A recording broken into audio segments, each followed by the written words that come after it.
New tonight, it's a court battle that's gone on for more than a decade. The state of Maryland versus its 4 historically black colleges and universities.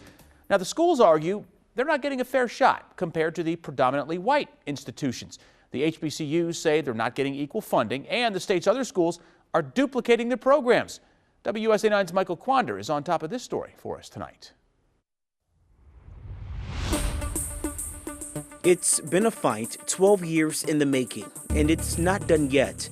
Maryland's 4 historically black colleges and universities claiming racial discrimination from the state of Maryland. Representatives from Morgan State University, Coppin State University, Bowie State, and the University of Maryland Eastern Shore formed a coalition and filed a lawsuit back in 2006.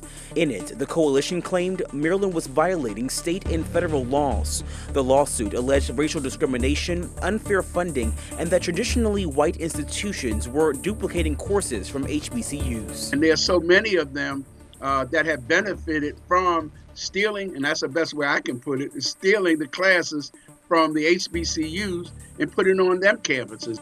Dr. Marvin Cheatham Sr. with the Maryland HBCUs Matter Coalition has been at the forefront of advocating for this lawsuit. It says that here in the state of Maryland that racism is alive and well. 7 years later, in 2013, a federal judge ruled in favor of the historically black institutions, saying students who enter Maryland's historically black institutions, whether black, white, or of other races, do not have an equal educational opportunity as those students who attend the state's traditionally white institutions. So the judge basically said discrimination and course duplication was proven.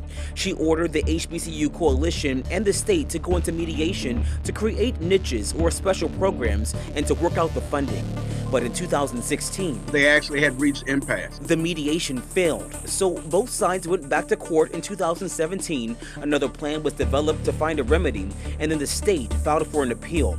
That means everything. The entire process was put on pause until an appeals judge reviews the case. We're having to fight for our rights again because racism still exists here in America.